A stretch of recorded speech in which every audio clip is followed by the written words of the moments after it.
안녕하세요. 오늘도 사연 살롱을 찾아주셔서 감사합니다. 눈에 넣어도 아프지 않을 외동아들을 먼저 보낸 60대 여성입니다. 아들 녀석이 세상을 떠난 지도 벌써 2년이 다 되어가네요. 저는 26에 남편과 사별하고 아들 녀석 하나 보고 살아왔습니다. 그런데 박복한 내 인생은 하나뿐인 아들 녀석마저 먼저 하늘로 데려가더군요. 영정사진 속 환하게 웃고 있는 아들 녀석을 보니 가슴이 갈갈이 찢기는 기분이었습니다. 더는 살 자신이 없더라고요. 그래도 모진 목숨을 버리지 못하고 붙잡고 있었던 건 딸 같은 며느리와 손녀, 손자 때문이었습니다. 하루아침에 가장을 잃고 길바닥에 나앉게 된 애들을 보니 내가 이렇게 넋놓고 있으면 안 되겠다는 생각이 들었거든요. 그래서 없는 힘까지 짜내서 자리를 털고 일어났는데 글쎄 며느리가 자식 새끼들도 버리고 재혼을 한다지 뭡니까. 그 말을 듣는데 억장이 무너지는 것 같더라고요. 아무리 남자한테 미쳐서 눈이 뒤집혀져도 그렇지 제 속으로 낳은 새끼들까지 버리고 이럴 수 있냐고 악을 쓰고 반대를 했는데도 끝내 옷가방 하나 들고 쌩하니 집을 나가더군요. 독한 년, 벼락 맞아 되져라. 속으로 얼마나 빌고 빌었나 몰라요. 그런데 집 나간 지 3년이 조금 안 된 어느 날 며느리가 다시 저를 찾아온 겁니다. 집 나갈 때 들고 갔던 가방을 그대로 든 채 말이죠. 그러면서 제게 그간의 이야기를 들려주는데 너무나도 기가 막힌 일이라 며느리를 끌어안고 한참을 울었답니다. 그럼 지금부터 우리 며느리가 사별한 지 3개월 만에 재혼해야 했던 눈물겨운 사연을 전해드릴게요. 저는 찢어지게 가난한 집에서 나고 자라서 가방끈이 짧았어요. 중학교도 겨우 졸업을 할 수 있었거든요. 제 또래 사람들의 견주어 봐도 학벌이 떨어지는 게 사실이었죠. 공부가 싫어서 고등학교에 진학을 안 한 건 아니었는데도 주변 시선은 그렇지 않더라고요. 요즘 세상에 중졸이 뭐니? 얘, 그 학벌로 무슨 일을 하겠다고 그래? 우리 가게는 최소한 고졸은 돼야 하니까 다른 데 알아봐. 20살 나이에 서울에 처음 올라와 일자리를 찾아다니는데 짧은 제 학벌이 매번 발목을 잡았어요. 고작해야 지하 상가에서 물건 파는 일을 하는데도 왜 학벌을 따져대는지 알 수 없었지만 주인장 마음이 그렇다니 도리가 있나요. 고향 언니가 사는 사글세 단칸방에 끼어 살면서 수없이 일자리를 찾아 나섰지만 매번 허탕을 치자 보다 못한 고향 언니가 저 대신 자리를 알아봐 주었어요. 나 아는 언니 친구가 하는 미장원인데 미용사 보조가 필요하대. 월급은 얼마 안 되지만 기술도 배울 수 있고 무엇보다 학벌이 상관없다니까 한번 가봐. 정 싫으면 안 가도 되고. 아니야 언니. 내가 지금 찬밥 더운 밥 가릴 처진가. 내일 당장 가서 면접 볼게. 그렇게 찾아간 미장원은 생각보다 규모는 작았지만 손님이 끊이지 않는 곳이었어요. 주로 동네 사람들을 주 고객으로 삼는 가게라서 손님 반, 놀러온 사람 반인 곳이었죠. 사장 언니는 남편 없이 딸과 함께 사는 언니였는데 처음 미장원을 열 때만 해도 살 집을 구할 돈이 없어서 미용실 안쪽 창고방에 커튼을 치고 딸아이랑 둘이 살았다고 하더라고요. 그러다가 가게가 자리를 잡고 돈을 좀 모은 뒤에야 근처에 집을 얻어 나갔다더군요. 월급은 많이 못 줘. 보다시피 동네 장사하는 거라서 사람은 버글대도 정작 돈 내는 손님은 얼마 안 되거든. 그래도 월급은 꼬박꼬박 챙겨줄 테니까 내 옆에 있으면서 얼른 기술 배워. 일단 기술이 있으면 이대 입구든 명동이든 큰 샵에 취직은 할 수 있을 거 아니야. 그때까지만 힘들더라도 버텨봐. 이 일이 고되긴 해도 밥 굶어 먹진 않는 일이니까 평생 써먹을 기술 익힌다 생각하고 열심히 해보라고. 알았지? 사장 언니는 딱히 서글서글한 성격은 아니었지만 자기 입으로 뱉은 말은 반드시 지키는 사람이었어요. 긴 건 기고 아닌 건 목에 칼이 들어와도 아닌 사람이라서 가끔 손님이랑 실랑이를 벌이곤 했어요. 하지만 눈속임 없이 정직하게 장사하는 사람이라서 한번 인연을 맺은 손님은 먼 데로 이사를 간 뒤에도 1시간 이상 버스를 타고 올 정도로 단골이 꽤 있는 편이었죠. 게다가 일적으로는 깐깐하고 깔끔한 사람이라서 밑에서 일하는 저로서는 배울 것도 많은 사람이었어요. 물론 엄청 혼나면서 배우느라 울기도 많이 울었지만요. 그렇게 사장 언니 밑에서 3년간 일을 배운 저는 사장 언니가 연줄을 놔준 곳으로 일터를 옮기게 되었어요. 번화가에 있는 가게라서 규모도 크고 소속된 미용사도 많은 가게였죠. 제 경우는 초보가 아니라서 이전보다 월급도 훨씬 많이 받을 수 있었어요. 제게는 당시 유행하는 신기술은 없었지만 이전 가게에서 사장 언니한테 기초부터 혹독하게 제대로 배운 덕에 기본 기술은 누구한테 뒤지지 않았어요. 게다가 남들한테 지기 싫어하는 제 성격 때문에 가장 일찍 출근해서 제일 늦게 퇴근을 했더니 사장님이 좋게 봐주셨나 봐요. 덕분에 금세 자리를 잡을 수 있었어요. 그 가게에서 5년 넘게 일을 하다가 좋은 자리가 나서 제 이름을 건 미용실을 열게 되었어요. 제가 서울에 상경한 지 8년 6개월 만이었죠. 비록 변두리에 위치한 작은 가게였지만 제게는 더없이 소중한 가게였어요.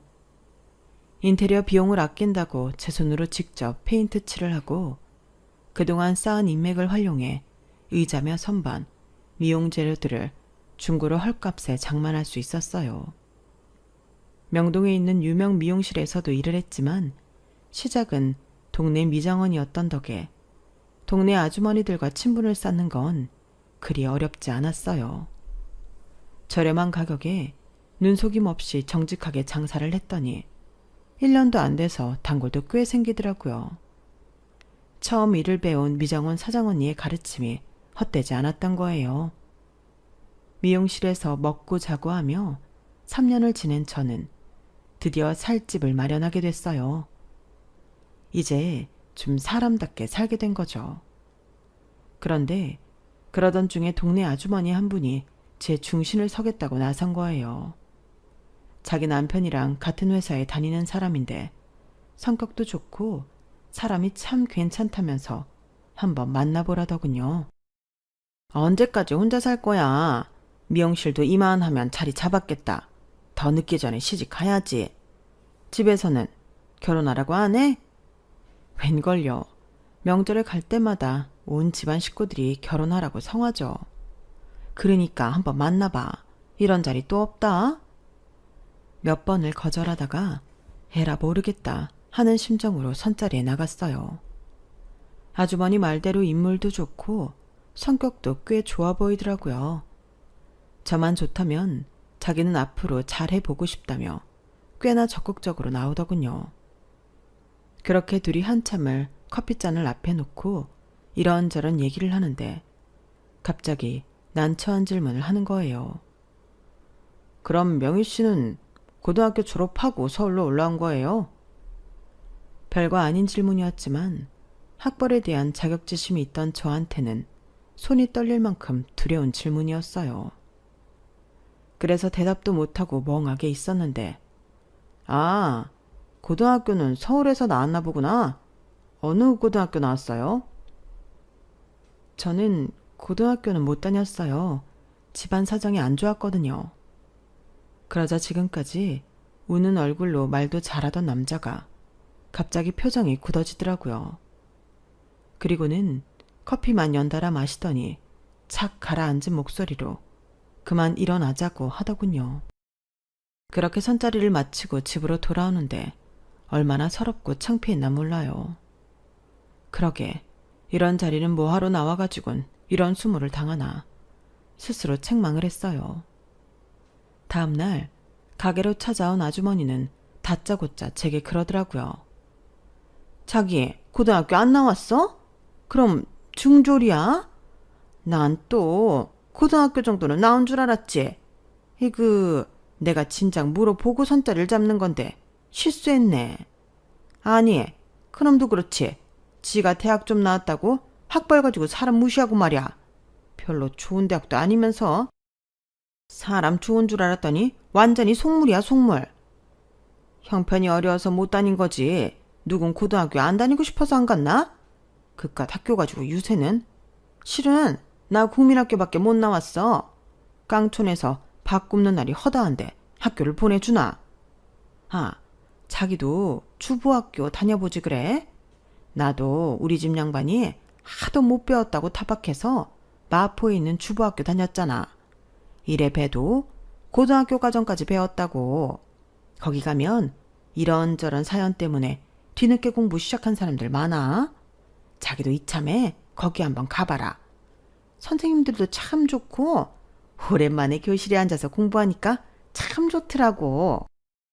저처럼 배움에 대한 자격지심이 있었던 아주머니는 마치 자기 일처럼 직접 저를 데리고 주부학교까지 가주셨어요. 가서 상담을 받아보니 70이 넘은 할머니들도 공부하러 온다고 하더라고요. 고등학교 과정을 수료하면 졸업식도 열어준다는 말에 살짝 마음이 흔들렸어요. 그러자 같이 따라간 아주머니가 쐐기를 박으셨죠. 언제까지 학벌 때문에 고개 숙이고 살 거야? 이참에 고등학교 졸업장 따서 고개 빳빳이 들고 살면 되는데. 할 거지? 온 김에 아예 등록하고 가자. 확실히 결정을 못하고 우물쭈물 하던 저는 아주머니의 성화에 못 이겨 덜컥 접수를 하고 말았어요. 그렇게 10수년 만에 다시 교실에 앉게 된 저는 하루하루 새로운 세상을 사는 기분으로 열심히 공부를 했어요. 오전 시간에 수업을 받고 오후엔 미용실 문을 열고 일을 했죠. 손님이 없을 땐 단어장을 들고 영어 단어도 외우고 수학 공식도 외우면서 마치 대학 학력고사를 앞둔 학생처럼 맹렬히 공부를 했어요. 그러다 그곳에서 제 남편감을 만나게 되었죠. 저희 반 담임이자 수학 선생이던 남편은 나이 많은 학생들 사이에선 당시 한창 이름을 떨치던 가수 전영록보다 인기가 좋았어요. 학교에서 유일한 총각 선생이었으니까요. 저와 같은 반 아주머니들은 남편과 저를 이어주려고 혈안이 된 사람들처럼 툭 하면 자리를 만들어 우리 두 사람을 붙여 앉히곤 했어요.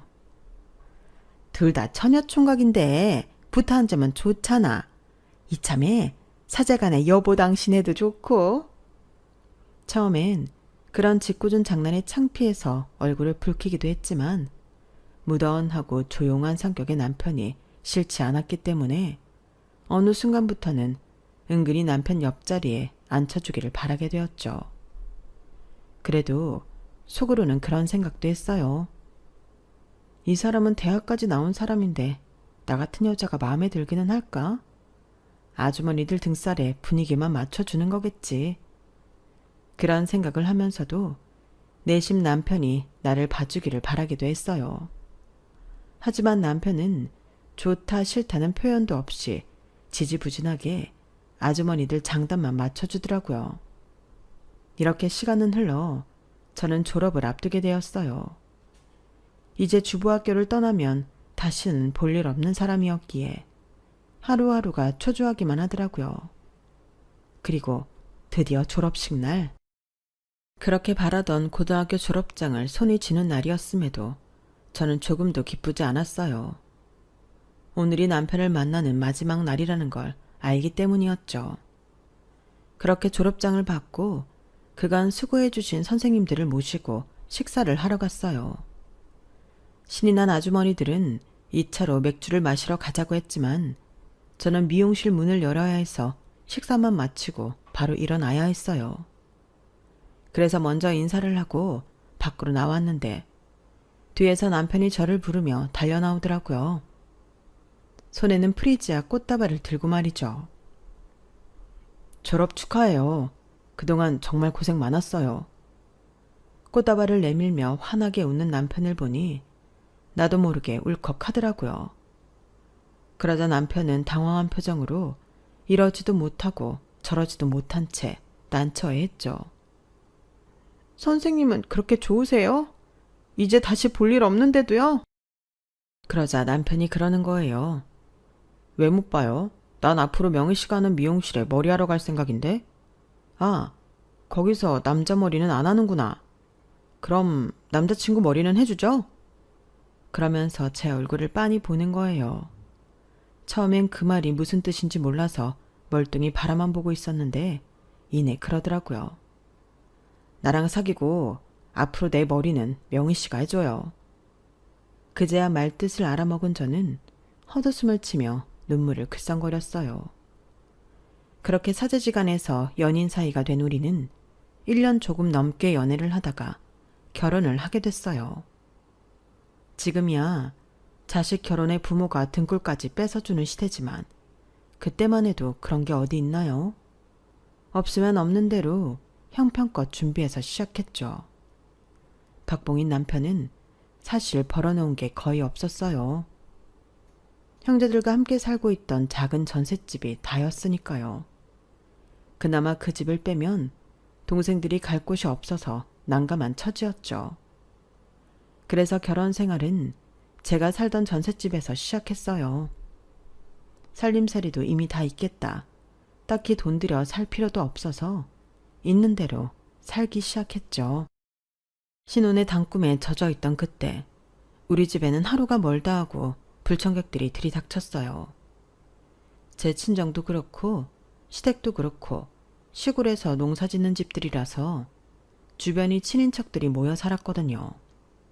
그렇다 보니 서울로 상경하는 친인척들은 죄다 저희 집으로 몰려오는 거예요. 저는 미용실도 꾸려야 하는데 시골에서 시댁 식구들이 올라올 때마다 가게 문을 걸어 잠그고 집으로 달려가야 하니 정말 죽을 맛이더라고요. 그렇다고 오지 말라고 할 수도 없고 벙어리 냉가슴만 앓고 있었죠. 그래도 생각해보면 그때가 좋았는지도 몰라요. 손 가는 것도 많고 신경 쓸 일도 많았지만 그래도 하루하루가 사람 사는 맛도 나고 좋았어요. 적어도 외로울 틈은 없었으니까요. 결혼하고 이듬해에 임신을 한 저는 만삭이 돼서도 일을 했어요. 제 일이 하루 손 놓으면 손님이 떨어지는 일이라 그렇기도 하고 아이를 낳고 나면 몸조리 하느라 얼마간 쉬어야 하는 데다가 앞으로 돈 들어갈 일이 천지기 때문에 조금이라도 더 벌어놓으려고 그런 거였죠. 물론 남편이 벌고는 있지만 선생 봉급이 얼마나 되나요? 제가 버는 돈의 반의 반도 안 되는걸요. 그나마도 남편이 벌어오는 돈에서 일부분은 시댁으로 흘러들어가곤 했어요. 동생들 학비가 없다. 농사가 잘 안 돼서 다음에 농사 지을 종자 살 돈이 없다. 이리저리 많은 이유로 돈 보내달라는 소리를 하셨거든요. 장남이 남편은 그럴 때마다 자기 버스비까지 아껴가며 보내드렸어요. 저희 친정은 뭐 다른가요? 딸이 서울에서 미용실을 한다고 사돈의 팔촌까지 친인척들을 저한테 일 가르치라고 올려보내는데 미치겠더라고요. 그래서 결국 예전에 제가 지내던 가게 한 켠자리에 육촌 여동생을 데려다 놓고 일을 가르치게 되었죠 뭐. 지금이야 친인척 간에도 거리를 두고 살지만 그때만 해도 다들 그렇게 뭉쳐 살곤 했기 때문에 그러려니 하고 살았네요. 그렇게 바쁘게 살아가는 사이 제 출산일이 되었어요. 그날도 저는 미용실에서 파마를 말다가 진통이 와서 병원으로 가게 되었죠. 남편은 아직 퇴근 전이라서 육촌 여동생이 학교에 전화를 해두었다고 하더군요. 남편네 학교에서 제가 있던 산부인과까지는 버스로 20여 분 거리였는데 1시간이 넘게 진통을 하는데도 남편이 오지 않는 거예요. 이 남자가 수업 다 마치고 올 생각인가 싶어 조금 서운했지만 진통이 심해서 그마저도 금세 잊고 말았어요. 얼마나 지났는지 모르겠지만 저는 분만실로 옮겨졌고 남편도 오지 않은 상황에 출산을 하게 되었죠.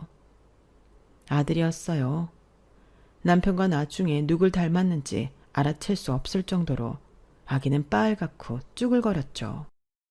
기분이 이상하더라고요.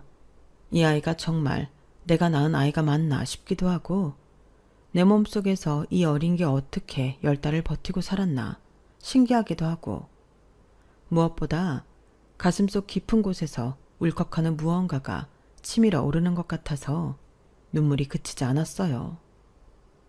힘겨운 출산을 마치고 병실에 누웠는데 그제야 아직도 남편이 오지 않았다는 걸 알게 됐지 뭐예요. 해도 너무한다는 생각에 도대체 언제 오는지 두고 보자는 생각까지 이르렀어요. 그렇게 시간은 흘러 저녁밥이 나오는 시간이 됐는데 육천 여동생이 눈물 범벅이 돼서는 병실로 달려들어왔지 뭐예요. 언니, 어떡해. 형부가. 말도 채 맺지 못하고 육천 여동생은 주저앉아 울었어요. 그리고는 믿을 수 없는 말을 전했죠. 남편이 병원으로 오던 중 오토바이에 치여 세상을 떠났다는 거예요. 그 말을 듣는데 거짓말 같더라고요. 내 남편이 그렇게 쉽게 죽을 사람이 아니라고 애써 부정을 해보기도 했지만 몇 시간 뒤 찾아온 경찰의 말에 신락 같은 희망도 사라지고 말았어요. 세상에 태어나 축복을 받아야 할 내 아들은 이후 애비 잡아먹은 몹쓸 놈이 되어 시댁 식구들의 욕바지가 되었어요.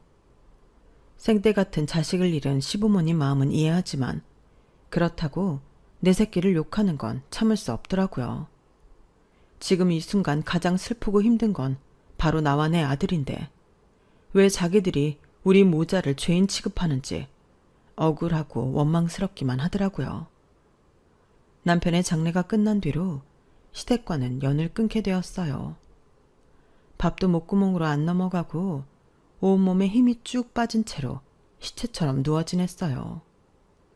그 와중에 육천 여동생은 애 젖을 물려야 하니 미역국이라도 먹으라며 매 끼니 때마다 밥상을 차려다 주더군요. 미역국을 내려다보면서 아이고 뭐고 남편 따라 저 세상으로 갈까 하는 생각이 들더군요. 어미 마음은 이런데도 어린 아들은 어떻게든 먹고 살겠다고 제 가슴을 부여잡고 젖을 빠는데 그 모습이 이기적으로 보이면서도 한편으론 가엾게 느껴졌어요. 이 어린 게 앞으로 아빠도 없이 살아야 하는데 지처지를 알기는 알까? 네 잘못이 아닌데도 평생 애비 잡아먹은 자식이랑 꼬리표를 달고 살아야 하는데 가슴은 또 얼마나 아플까?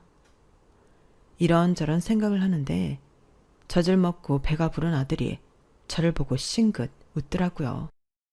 그 웃음에 나도 모르게 입가에 미소가 번졌어요. 그래, 어린 너도 살겠다고 힘을 내는데 어미인 내가 이러고 있으면 안 되지. 남편이 남겨준 내 새끼 어떻게든 남부럽지 않게 키워서 나중에 저승에 가서도 남편한테 큰 소리 쳐야겠다 싶더군요. 결국 저를 이렇게 세운 건 갓 태어난 내 아들이었어요. 처음 육촌 여동생을 데리고 있으라는 친정 아빠의 말을 들었을 땐 왜 나한테 이런 짐을 떠넘기나 싶었는데 남편이 떠나고 홀로 아이를 키우다 보니 육촌 동생마저 곁에 없었으면 어쩔 뻔했나 싶더라고요.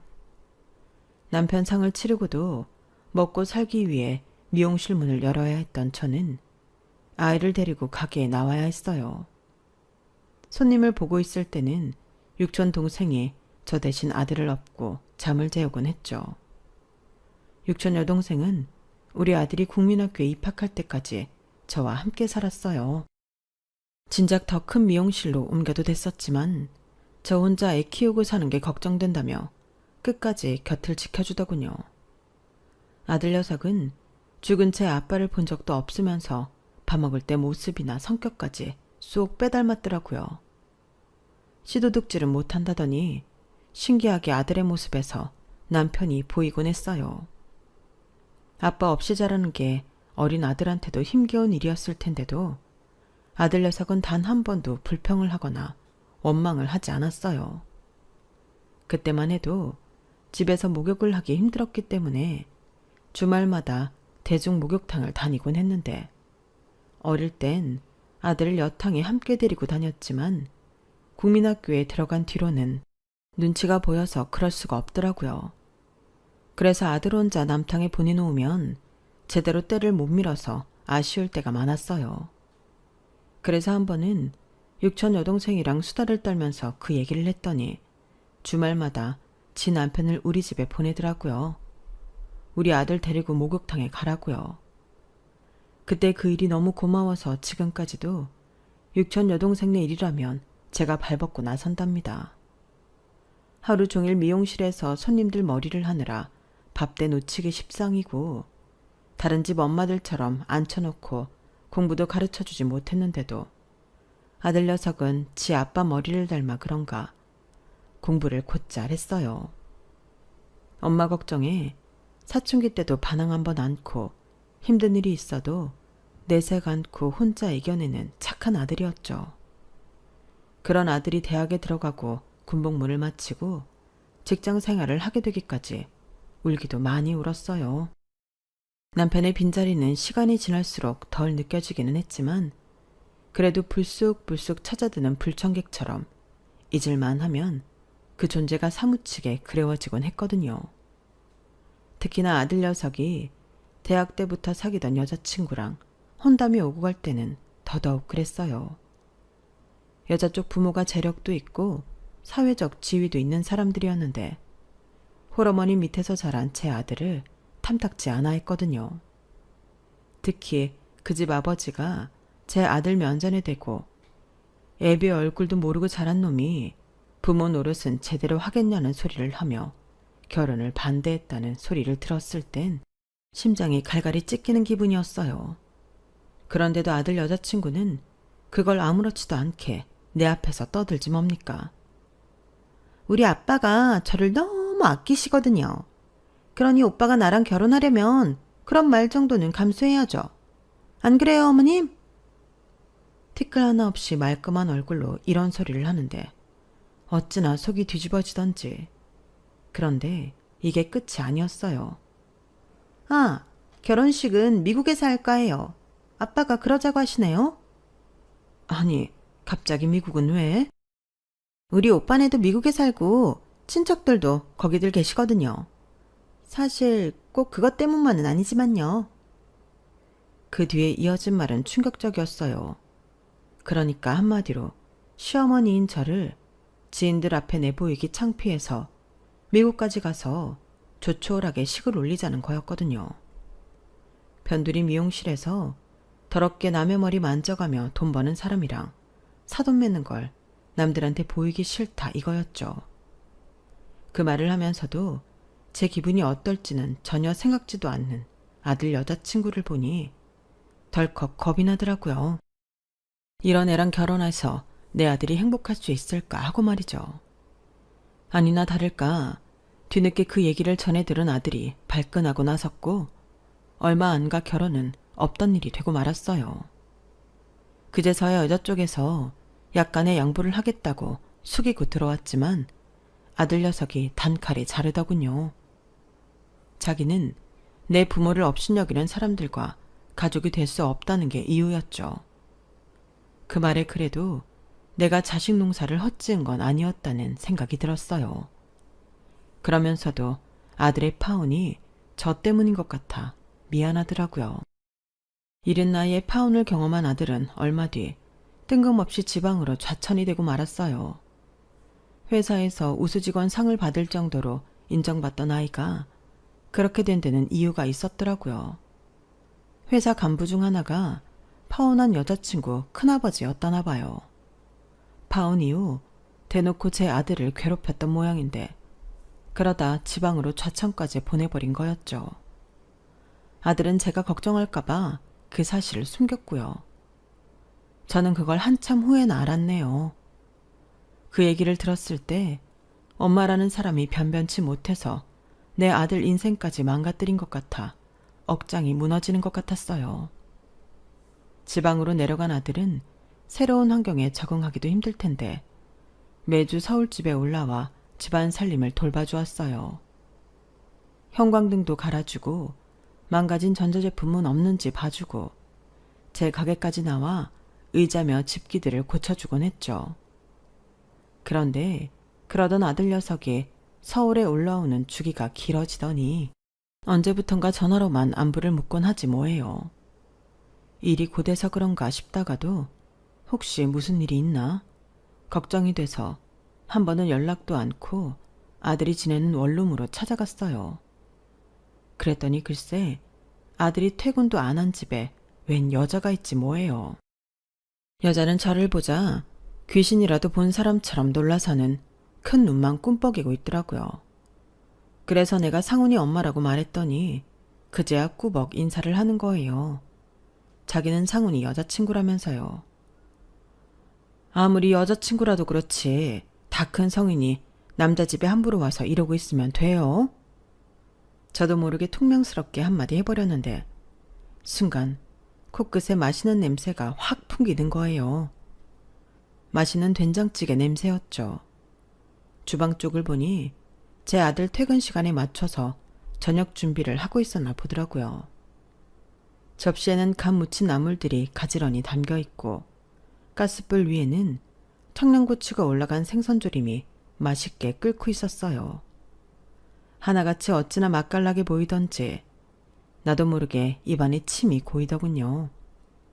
배에서는 연신 천둥 소리를 쳐댔고요. 내가 고작 먹을 거에 넘어가 정신을 놓으면 안 된다는 걸 알면서도 본능을 이길 수는 없더라고요. 앉으세요. 안 그래도 막 상 차리려던 참이었거든요. 많이 시장하신 것 같은데 먼저 식사하실래요? 상훈 씨도 금방 올 거예요.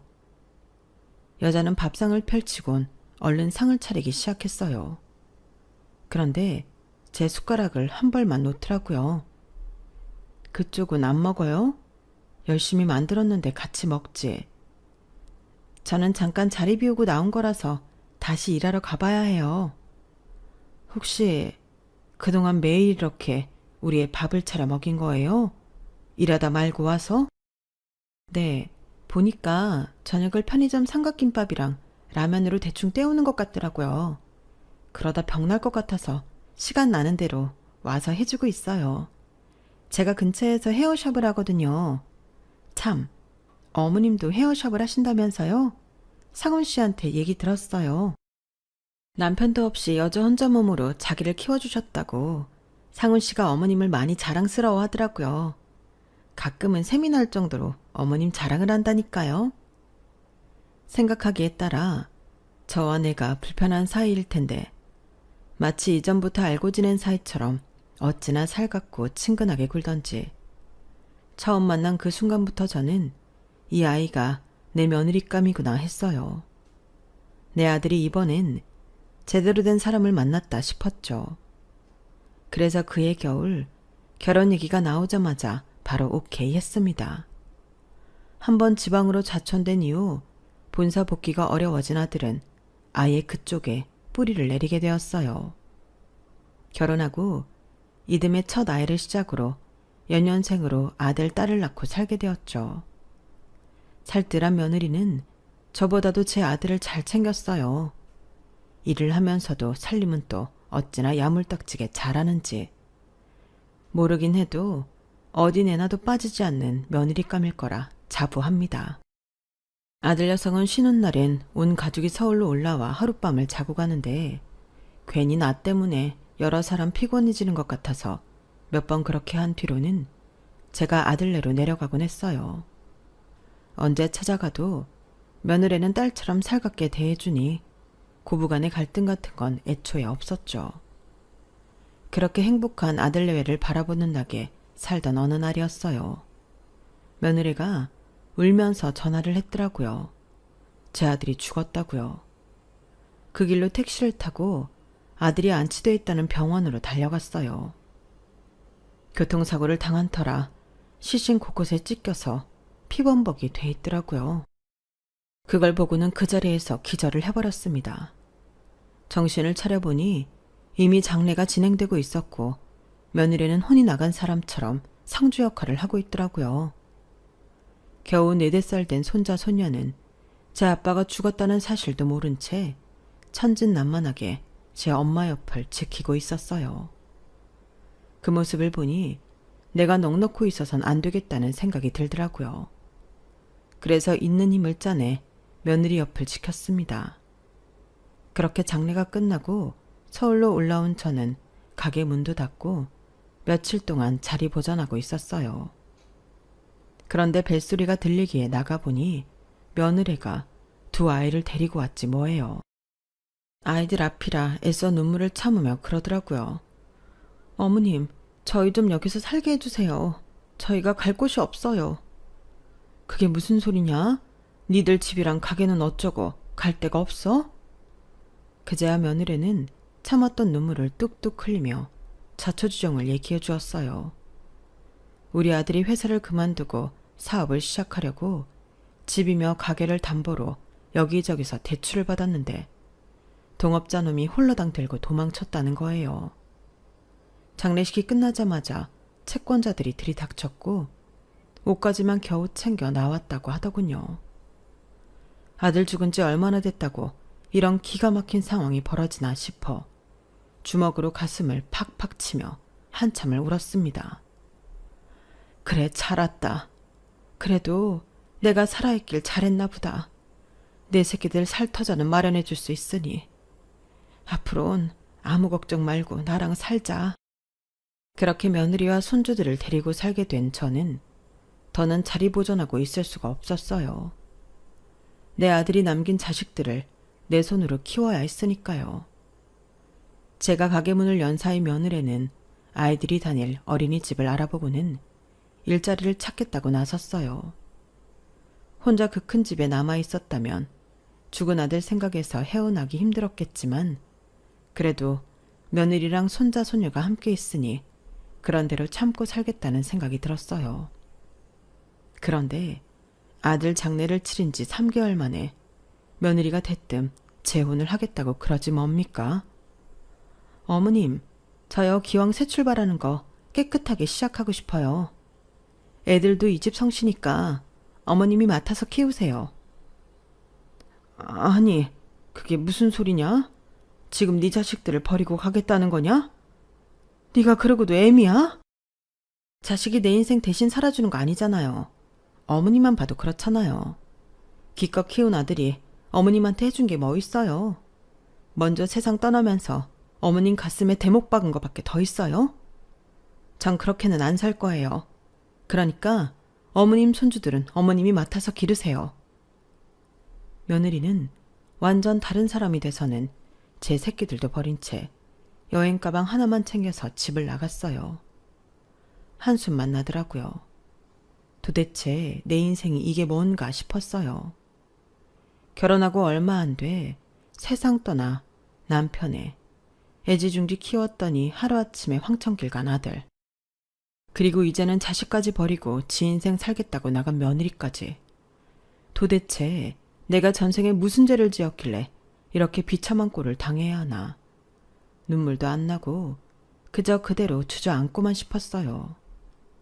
하지만 그럴 수는 없더라고요. 내가 지켜야 할 내 아들의 자식이 있으니까요. 그래서 다시 이를 악물고 살기로 했습니다. 오전에 아이들을 씻기고 입혀서 어린이집에 보내고 아이들이 하원을 한 후에는 제 가게로 데려와 함께 시간을 보냈어요. 내 아들이 그랬던 것처럼 손주들도 내 미용실을 놀이터 삼아 뛰놀게 되었죠. 아직 어린아이들이라 수시로 제 엄마를 찾아대는 것도 일이라면 일이었어요. 백반만 자면 올 거라는 거짓말로 아이들을 달래고 그래도 안 되면 아이들이 좋아하는 초콜릿과 사탕으로 환심을 사가면서 어르고 달래면서 지낸 2년 반이었습니다. 그날도 엄마를 찾는 손주들과 한참을 씨름하다가 겨우 재워놓고 거실로 나왔는데 초인종 소리가 들리지 뭡니까? 다 늦은 밤에 찾아올 사람도 없는데 말이죠. 그래서 잔뜩 긴장한 채 현관문을 열었는데 글쎄 집 나갔던 며느리가 돌아온 거예요. 나갈 때 가지고 갔던 옷가방을 그대로 든 채 말이죠. 니년이 여기가 어디라고 찾아와? 불같이 화를 내며 며느리한테 쏘아붙였더니 며느리가 눈물을 글썽이며 저를 끌어안기 뭡니까? 이건 또 뭐 하는 짓인가 싶어 밀어내려는데 그러는 거예요. 어머님, 이제 다 끝났어요. 내 남편 죽게 만든 그놈 제 손으로 부셔버렸어요. 이제 우리 그이도 편히 눈 감을 거예요. 그렇게 시작된 며느리의 얘기는 날이 새도록 이어졌어요. 알고 보니 며느리는 자기 살 길 찾아 나간 게 아니라 제 남편을 속여서 돈을 뺏고 죽음까지 몰고 간 사기꾼 놈한테 찾아가 그놈을 꿰어냈더라고요. 어떤 감언이설로 그놈을 홀렸는지는 세세히 물을 수는 없었지만 본처와 이혼까지 시켰다는 말을 듣고는 어안이 벙벙해졌어요. 그런데 그게 끝이 아니더라고요. 내 아들처럼 그놈한테 사기를 당한 사람들을 모아 도박판까지 벌였더라고요. 십시일반 모은 돈으로 타짜를 사서 도박판을 벌이고 반년에 걸쳐 그놈 돈을 야금야금 빼냈다나요? 처음엔 큰 돈을 따게 해주면서 요령껏 밀고 당기기를 했더니 그 사기꾼 놈이 홀라당 넘어오더래요. 그리고는 마지막으로 악덕 하우스 업장에 끌고 가 남은 전 재산을 탈탈 털어먹고는 업장에서 거액의 돈까지 빌리게 하고선 알거지로 만들었대요. 그래서 그놈은 지금 어딨냐? 악덕 하우스 업장에서 수억을 빌렸으니 온전히 살 수 있겠어요?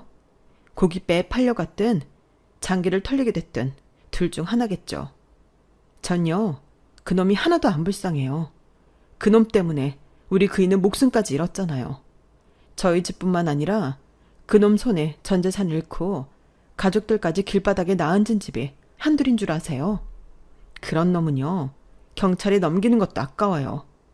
재판 받아봤자 돈도 못 찾고 기껏해야 몇 년형 받고 다시 나올 텐데 그 꼴을 어떻게 봐요? 며느리가 애꿎은 남의 가정까지 깨놓은 건 차후 사기꾼 놈의 아내와 자식들한테 해가 가지 않게 하기 위해서였다고 하더군요. 그래서 이혼할 때 위자료와 양육비로 넉넉히 주게 했다고요. 그리고 그놈한테 따낸 돈은 사기 피해자들과 나눠 가졌다고 했어요. 잃은 재산을 온전히 다 회수하지는 못했지만 상당한 금액을 돌려받아 왔더라고요. 그 얘기를 다 듣고 며느리를 보는데 이 애가 내가 알던 착하고 순수한 며느리가 맞나 싶더라고요. 어머님, 전요 우리 그이 절대 못 잊어요. 부모 형제도 없고 배운 것도 없는 나를 온전한 사람 대접해준 사람은 이 세상에 우리 그이 한 사람밖에 없었어요. 그런 사람 목숨을 앗아간 놈인데 내가 무슨 짓을 해서라도 복수해야 하는 거잖아요. 어머님이 벌하시면 달게 받겠지만 그래도 저 후회는 안 해요. 며느리는 울먹이며 말을 이어갔어요. 제 몸을 벌어가면서까지 지 남편 복수를 하고 돌아온 며느리가 너무도 가엾고 고마워서 그대로 끌어안고 한참을 울었습니다. 이런 며느리한테 무슨 벌을 주겠어요. 오히려 내 등에 업고 다녀도 시원찮을 판인데요.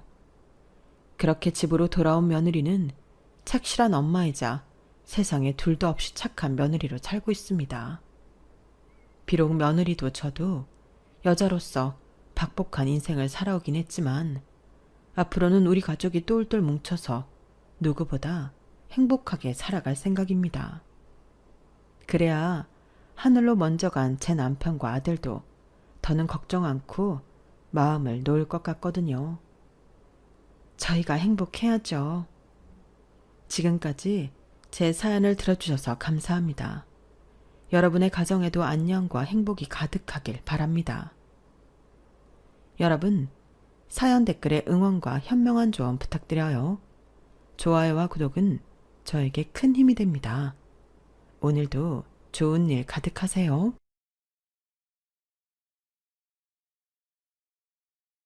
안녕하세요.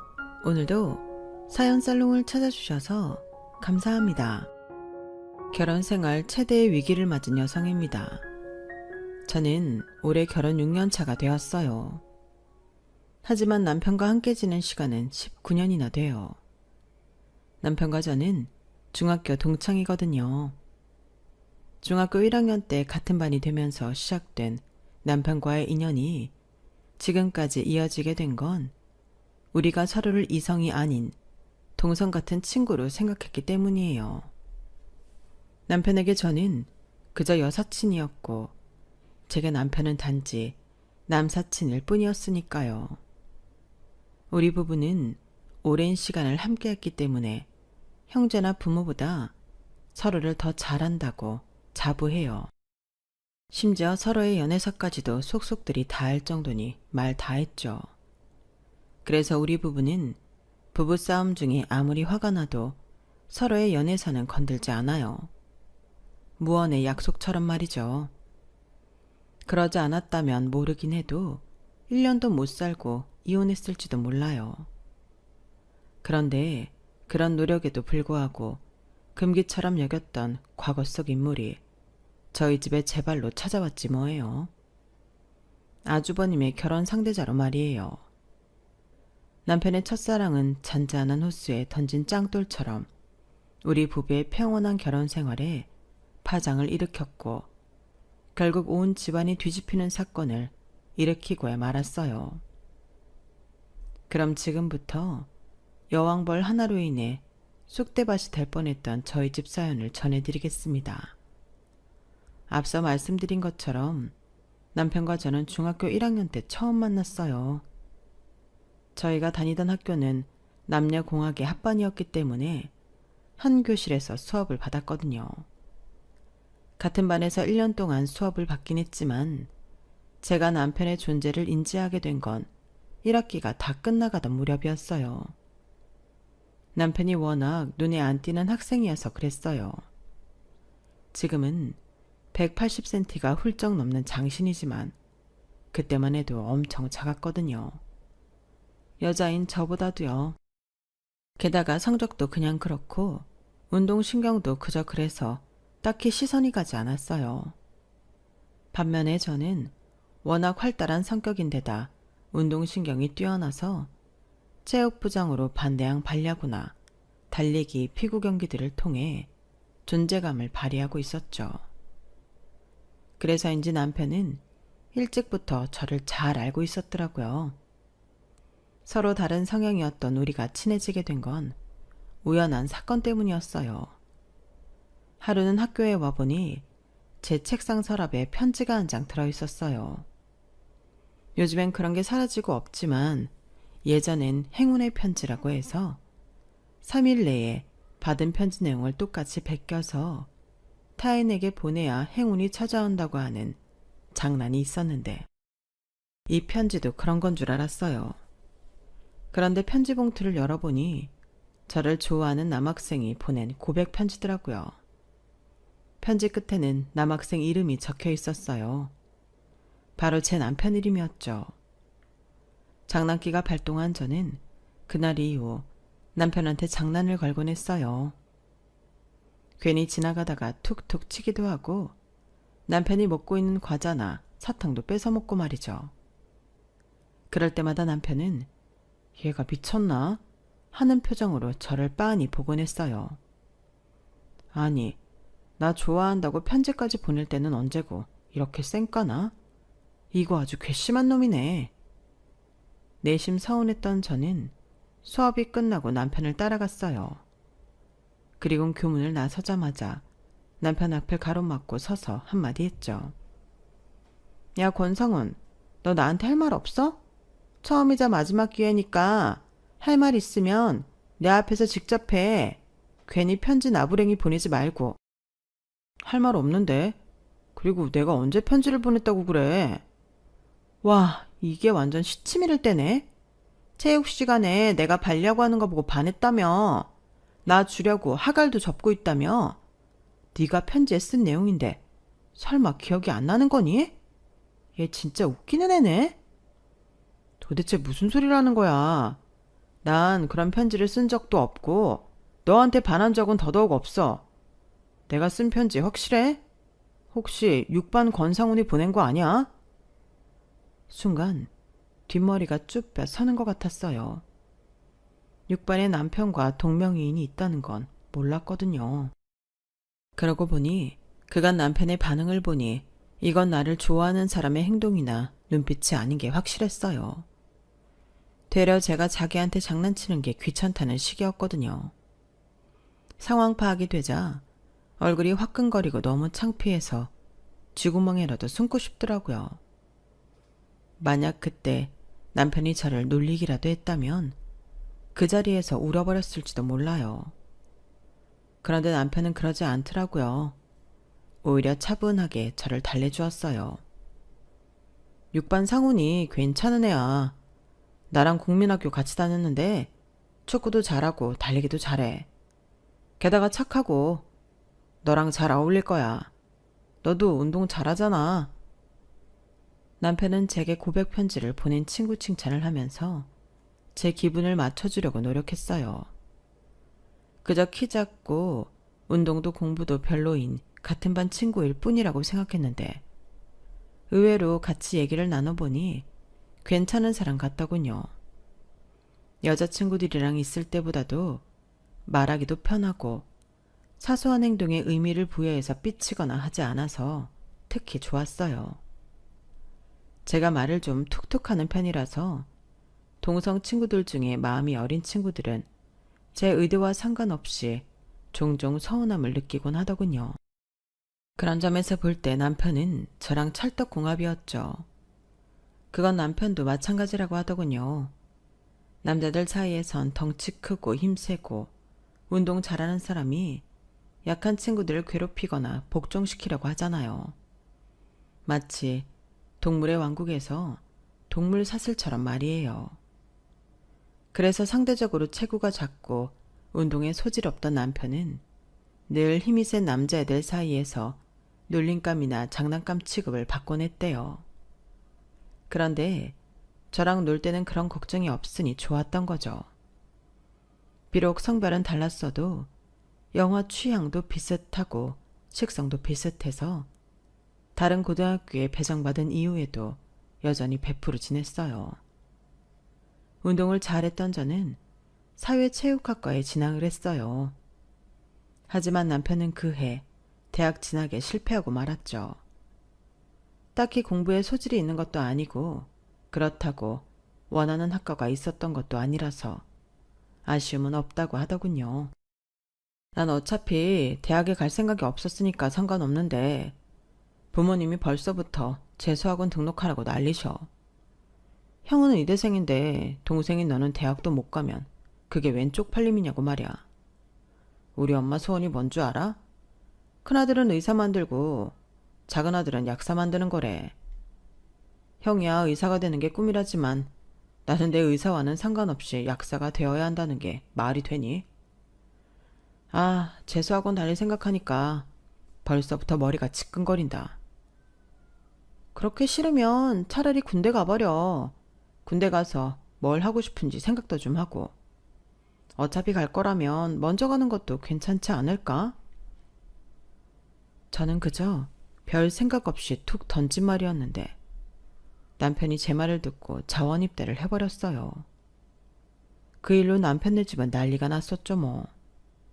저희 시어머니는 자식들을 자기 계획대로 키우려고 하시는 분이라서 남편의 반항은 어머님한테 큰 충격을 안겨주었거든요. 부모 인생과 자식 인생은 별개라는 걸 어머님은 인정하려 하지 않으셨어요. 그게 자식을 위한 일이 아닌데 말이죠. 부모님과 상의도 하지 않은 채 군대에 자원 입대해버리자 남편의 군복무 기간 동안 시부모님은 면회도 한 번 안 가셨어요. 그렇게 된 데는 제 잘못도 있어서 제가 대신 군부대를 오가며 남편의 가족 역할을 해주었어요. 남편은 군복무 중에 드디어 하고 싶은 일을 찾게 되었어요. 내무반에서 즐겨보던 드라마 한 편이 남편의 진로를 결정해 주었거든요. 한때 현빈 열풍을 일으켰던 내 이름은 김삼순이라는 드라마가 있었는데 거기 주인공인 삼순이가 파티샤였어요. 그걸 보고 남편은 파티샤가 되고 싶다는 꿈을 갖게 된 거예요. 툭하면 제게 연락해 면회 올 때 관련 서적 좀 사다 달라고 부탁을 하곤 했죠. 2년이라는 시간 동안 남편은 군복무 중에 제과 제빵사 시험 준비를 했어요. 그리곤 제대하자마자 학원에 등록해 실기를 배우고 자신이 원하던 파티쉐가 되었죠. 물론 바로 된 건 아니고 몇 년간 견습 생활도 하고 열심히 번 돈으로 일본에 있는 제과학교를 졸업한 후에야 온전한 파티쉐가 되었어요. 그러는 와중에 몇 번의 연애를 하고 실현을 당하면서 자기 인생에 여자는 없다고 일에 빠져 살겠다는 지키지 못할 약속도 하곤 했죠. 남편이 좋아했던 여자들 중 특히 남편의 마음을 아프게 했던 사람이 있었는데 그게 바로 아주버님의 결혼 상대인 손이 동서였어요. 형님은 남편이 견습 생활을 하던 가게 단골 손님이었어요. 지금도 그렇지만 그때도 역시나 여자여자한 느낌의 형님은 문 남성들의 마음을 사로잡기 충분했어요.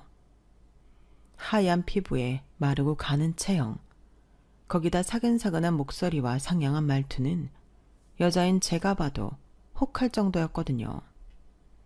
당시 형님은 남편이 일하던 가게 근처에서 꽃집을 하고 있었어요. 그냥 일반 꽃집은 아니고 수강생들도 가르치는 곳이었죠. 꽃값도 되게 비싸게 받고요. 아무튼 형님한테 첫눈에 반한 남편은 없는 시간을 쪼개서 형님이 하는 꽃꽂이 수업을 받았어요. 그런데 가보니 온통 남자들이었다는 거 있죠. 다들 목적은 꽃꽂이가 아니라 어떻게 하면 형님이랑 만날 수 있을까 이런 생각으로 온 사람들 같더래요. 그런데 다들 학벌들도 대단하고 직업도 좋고 연봉도 높아서 남편은 일찌감치 포기하고 나와버렸죠. 남편은 그때 처음 공부 안 한 걸 후회했다고 하더군요. 첫사랑을 허무하게 짝사랑으로 끝낸 남편은 견습 생활을 하던 2년 반 동안 가슴앓이만 하며 가끔 손님으로 찾아오는 형님을 바라봐야만 했어요. 그러다 유학 자금을 다 모으자 일본으로 떠나면서 다니던 가게를 그만두게 되었는데 송별회 자리에서 여자 사장님을 통해 형님에 대한 소리를 듣게 된 거예요. 물론 그때는 그 소문의 주인공이 형님인 줄은 까맣게 모르고 있었죠. 그래도 상훈 씨는 딴 데 눈 안 돌리고 일 열심히 해줘서 고마워. 사실 처음엔 상훈 씨도 얼마 안 가서 그만둘 거라고 생각했거든. 네? 제가 왜 그만둬요? 베긴 왜겠어. 아, 남자들이 어쩜 하나같이 그리 똑같은지. 일하러 들어온 남자 직원들마다 그 여우 같은 기집애한테 홀려선 반년도 못 채우고 그만두고 나가지 뭐야. 실현을 당했대나 뭘하나. 그 여자는 애초에 수강생 늘릴 생각으로 접근한 건데 그걸 사심이라고 생각했던 거지 뭐. 고년이 얼마나 입속이 뻔한 년인데 이런 일하는 직원을 만나주겠어? 사람 딱 보고 급을 나눠서 수강생으로 불러들일 놈, 애인도 뭐도 아니면서 가끔 불러내 쇼핑용 지갑으로 써먹을 놈, 썸 좀 타면서 돈 뜯어먹을 놈, 아주 기가 막히게 관리하는 여자라고. 완전 여왕벌이라니까. 아니 누가 그런 짓을 해요. 누긴 누구야. 길 건너 꽃.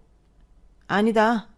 괜히 그 여자 소문냈다간 나도 슈퍼집 아줌마처럼 괜한 소송에 휘말릴지 몰라. 암튼 이 동네에 못된 년이 하나 있어. 그렇게만 알아둬. 똥 누고 뒤에 안 닦은 것처럼 찝찝하게 이야기는 끝이 났어요.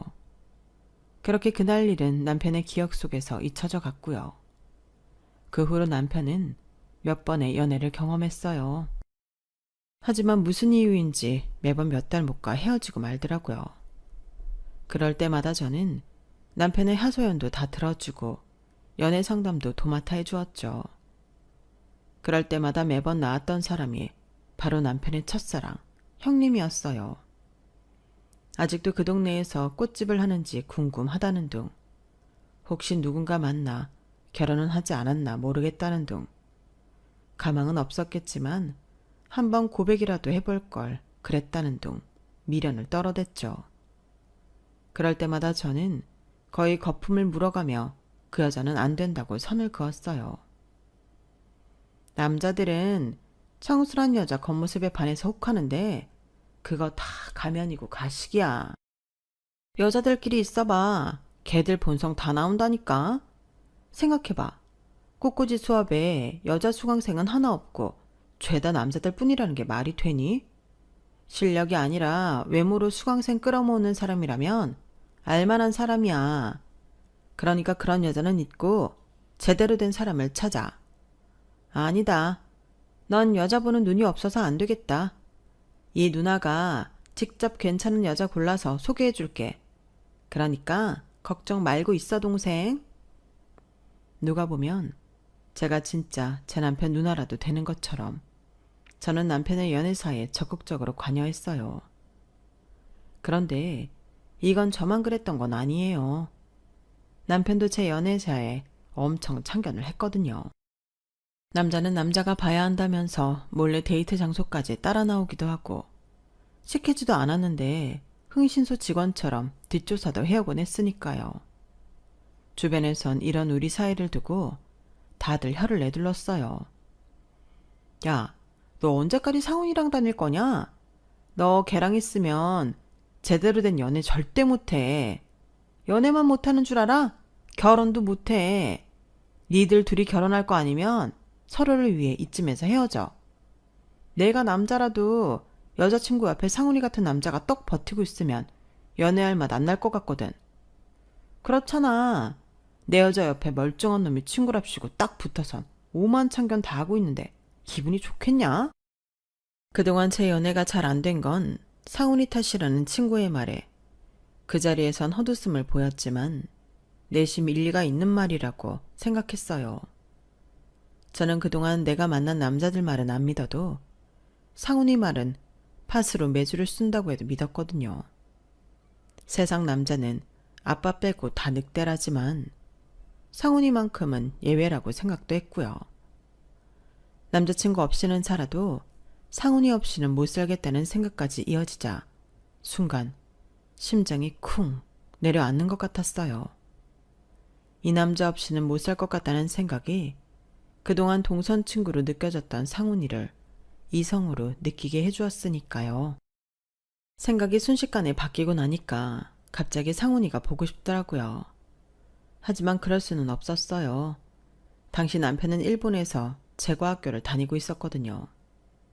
그래서 전화를 했더니 얘가 몸이 안 좋은지 목소리가 확 갔더라고요. 밥은 먹었냐니까 해먹을 힘도 없고 나가서 사오기도 귀찮아서 그냥 누워있다는 거예요. 그 말에 울컥해선 급하게 항공권을 구해서 일본으로 갔어요.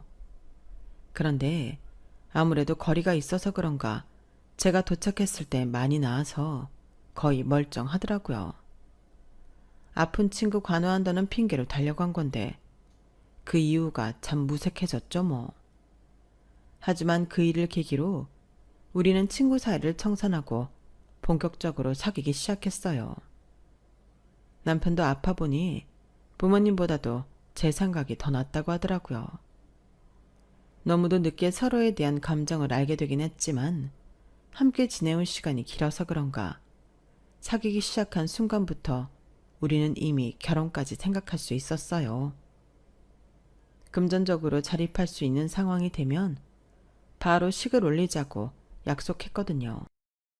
남편이 공부를 마치고 한국으로 돌아와 자리를 잡게 되자 우리는 본격적으로 결혼 준비를 시작했어요. 당장 부모님들께 알리고 식을 올리겠다는 게 아니라 결혼 자금도 만들고 언제쯤 식을 올릴 건지 계획을 세운 거죠.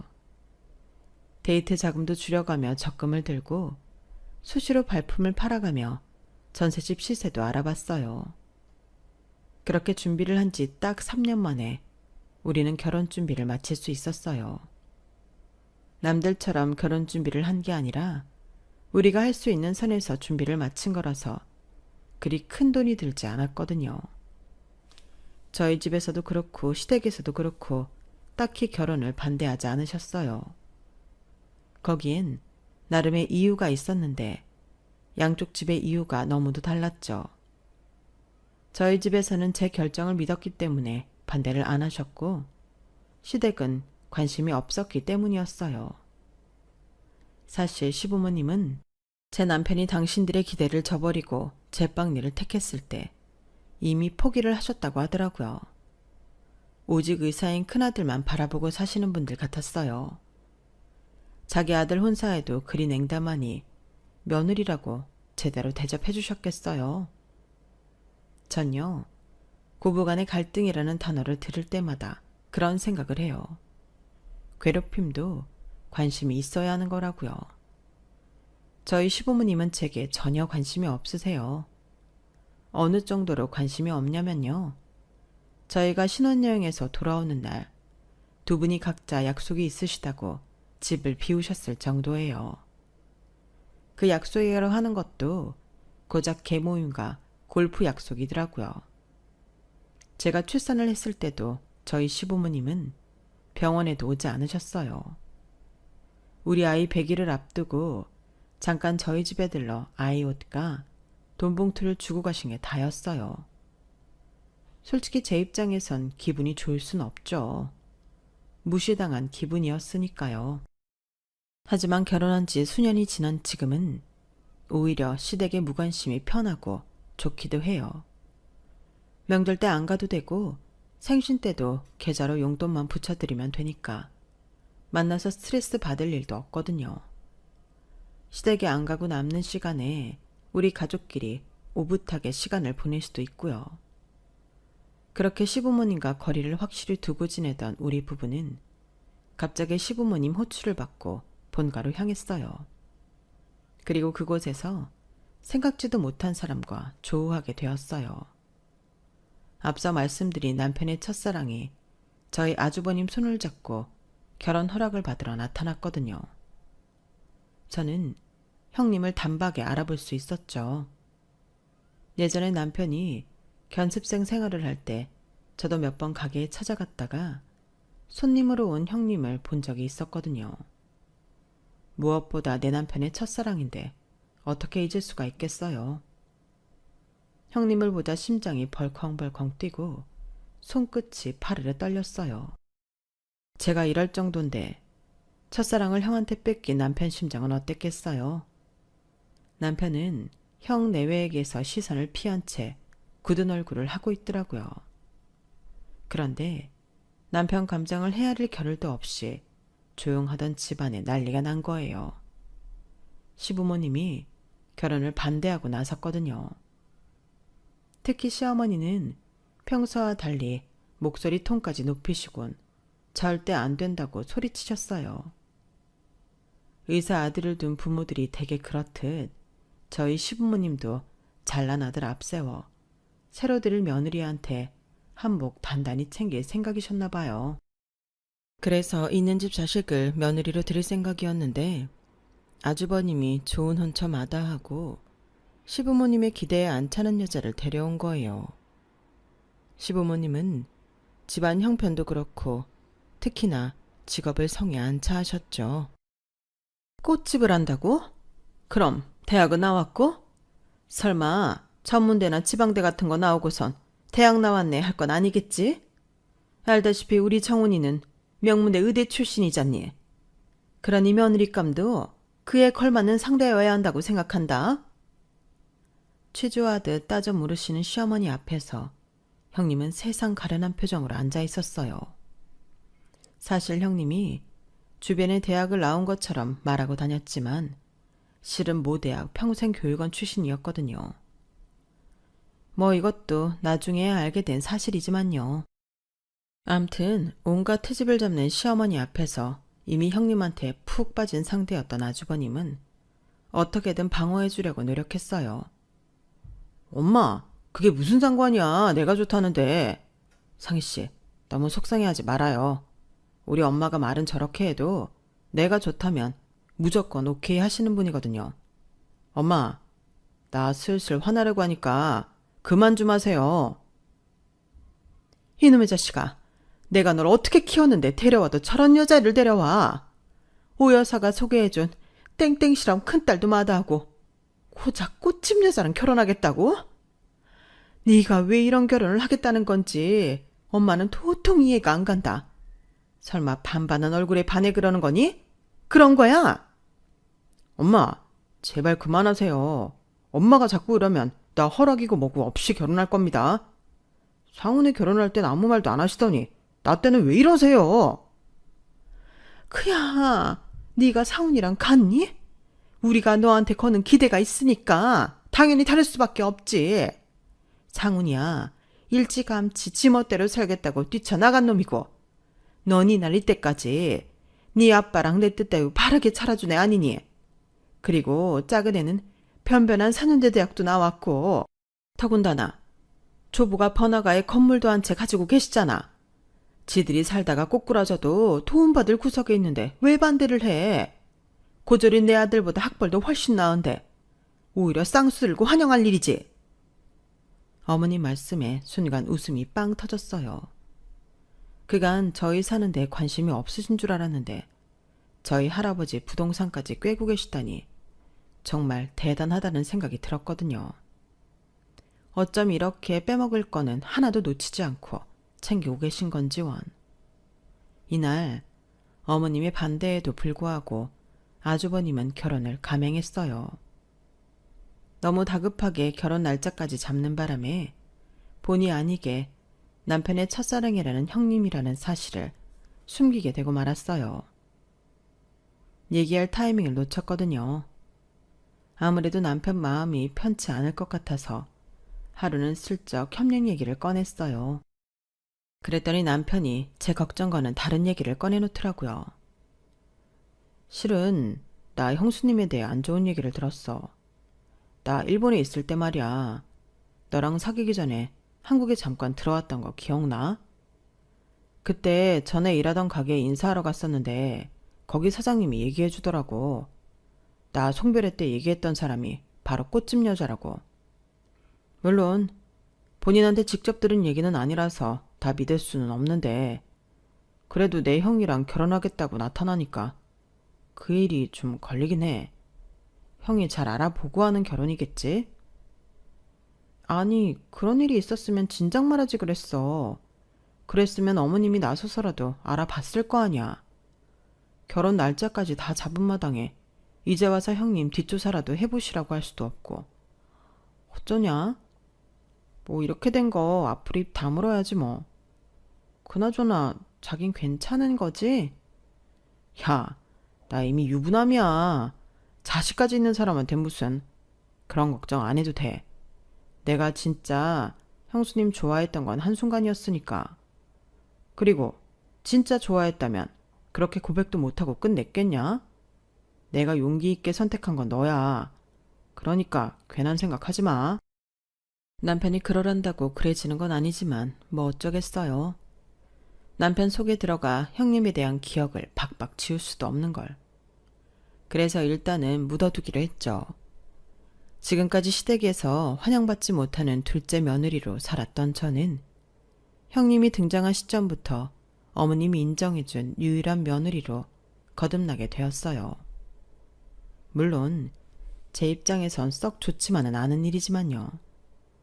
이전까지는 저희가 어떻게 살든 관심도 없던 시부모님이 형님이 집에 들어온 뒤로 수시로 귀찮게 하셨어요. 그간 명절 때면 두 분이 해외여행을 떠나시곤 했는데 갑자기 명절 아침부터 차례상을 차리라고 하시지 뭐예요.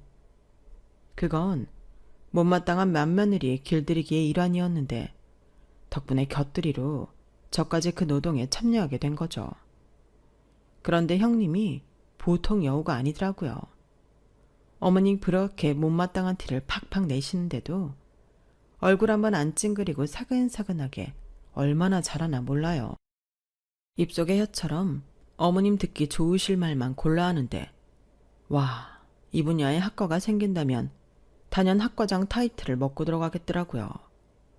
거기다 어머님한테 드릴 백이며 구두, 화장품 등을 명품으로 사 나르는데 형님 씀씀이를 보고 좀 사는 집 자식인 줄 알았다니까요. 그런데 이게 전부 엉뚱한 놈 지갑에서 나온 거일 줄 누가 알았겠어요. 끊임없는 선물 공세에 결국 어머님은 형님한테 넘어가 버리셨고 또다시 저는 예전처럼 찬밥 신세가 되었어요. 물론 저한테는 그게 더 좋았지만요. 비록 친정도 시댁에 비해 많이 기울고 학벌도 아주버님에 비해 많이 기울었지만 형님은 특유의 사람 다루는 솜씨로 어머님과 아버님의 환심을 사기 시작했고 1년쯤 지나자 온 집안 사람들을 자기 손에 넣고 주무르게 되었어요. 그렇게 형님의 호시절이 이어지나 했는데 마침 그때 예상치 못한 일이 벌어진 거죠. 그 무렵 아주버님은 대학병원에서 나와 개인 병원을 차리려고 준비하는 중이었어요. 생각보다 돈이 많이 들어가서 시댁에선 가지고 있던 땅이며 노후자금으로 마련해 두었던 돈까지 탈탈 털어야 했어요. 그러다 보니 어머님도 슬슬 형님한테 눈치를 주기 시작하셨죠. 다는 아니어도 어느 정도는 니네 친정에서 보태야 하는 게 아니냐고요. 형님의 친정 사정을 뻔히 알면서도 그런 소리를 하시니까 형님이 많이 힘들었던가 봐요. 저한테 찾아와 돈 좀 빌릴 수 없냐고 하더라고요. 동서, 내가 딱 1년만 쓰고 줄게. 돈 나올 때가 있기는 한데 당장은 좀 어려울 것 같거든. 동서가 원한다면 내가 이자도 많이 쳐줄 테니까 딱 1억만 빌려줘. 형님, 저희 집 사정도 그리 넉넉하지가 않아요.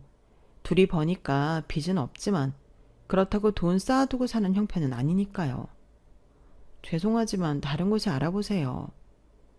누가 동서한테 빌려달래? 동서네 친정 잘 산다며. 정 안 되면 할아버지한테라도 가서 빌려봐.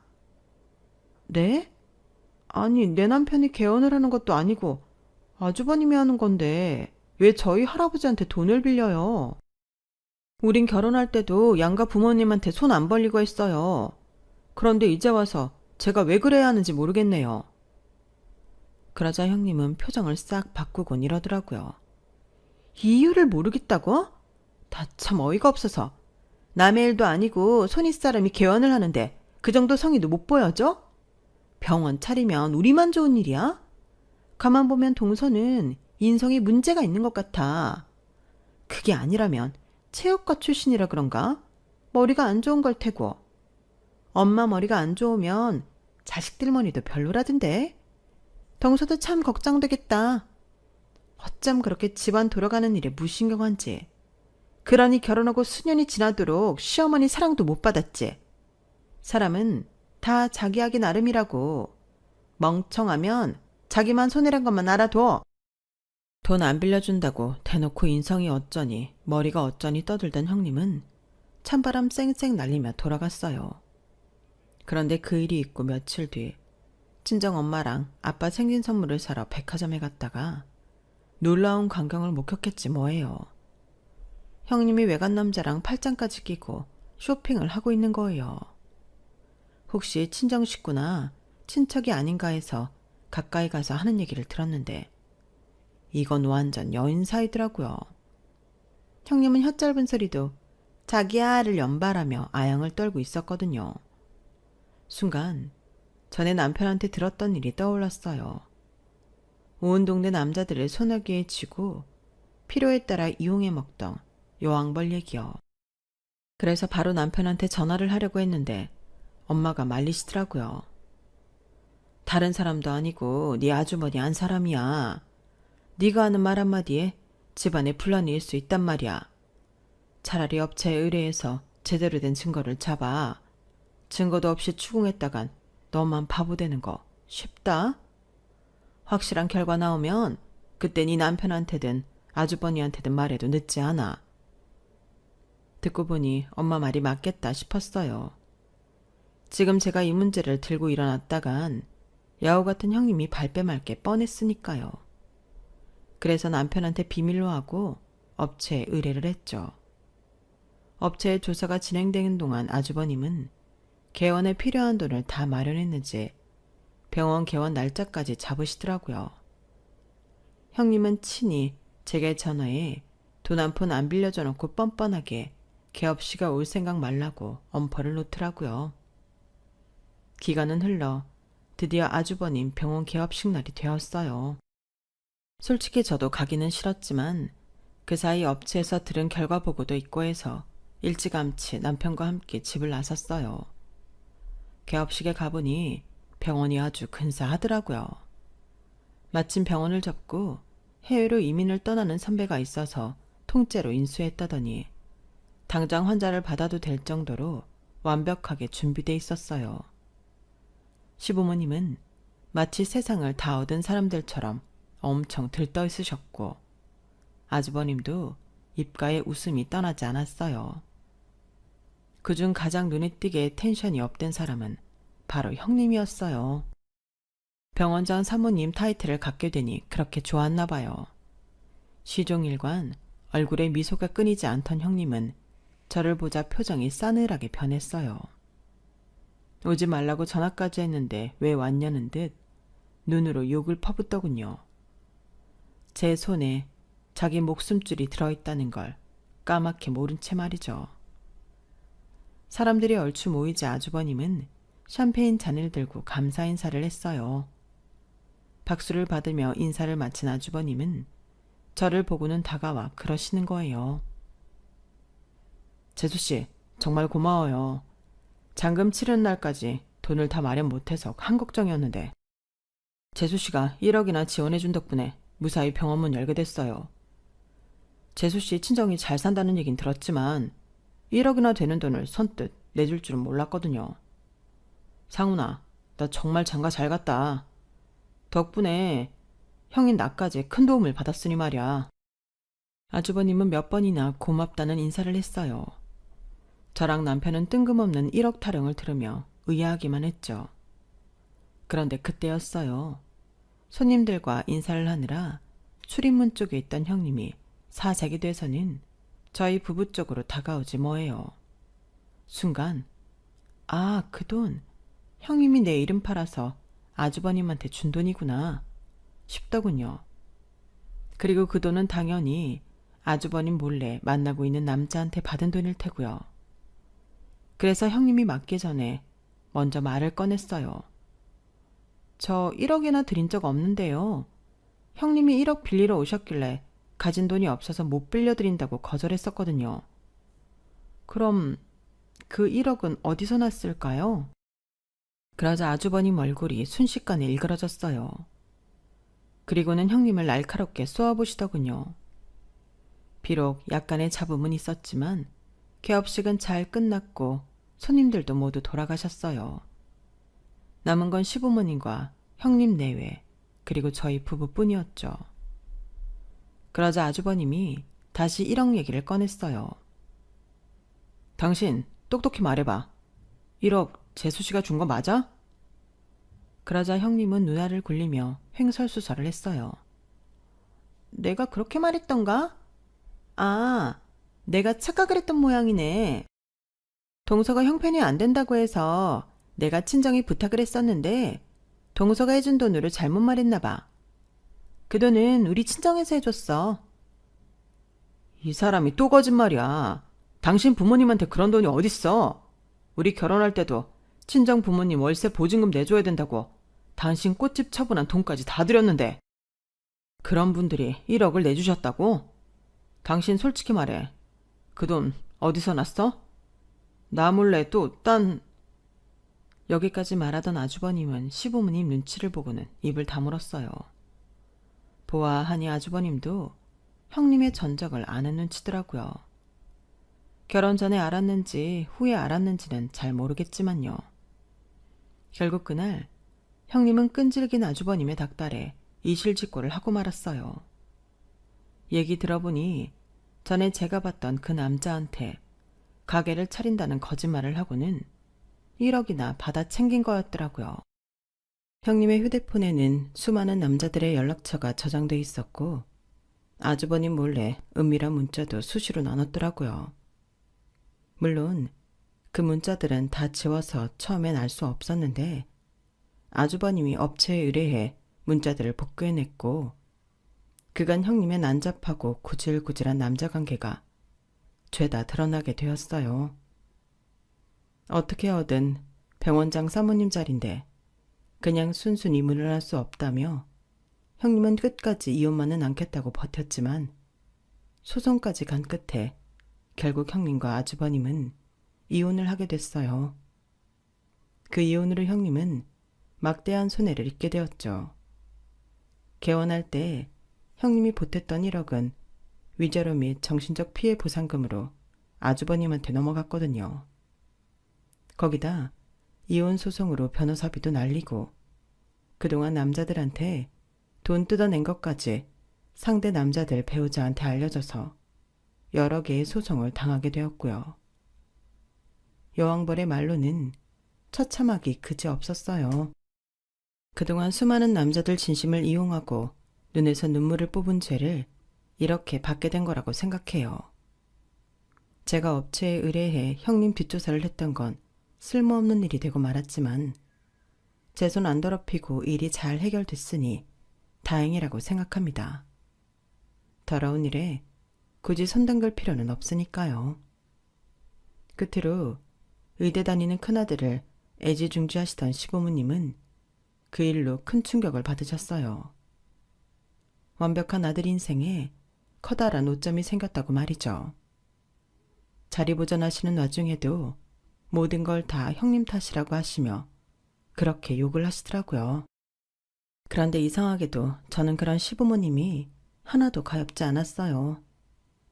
세상에 아무리 차별을 한다 해도 적어도 부모만큼은 그러면 안 되는 건데 저희 시부모님은 두 아들을 남보다 못하게 차별해 키우셨잖아요.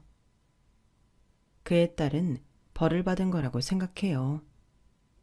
자식 가슴에 못을 박았으니 믿었던 자식을 통해 자신들 가슴에 못 박히는 건 자업자득 아니겠어요? 지금까지 제 사연을 들어주셔서 감사합니다.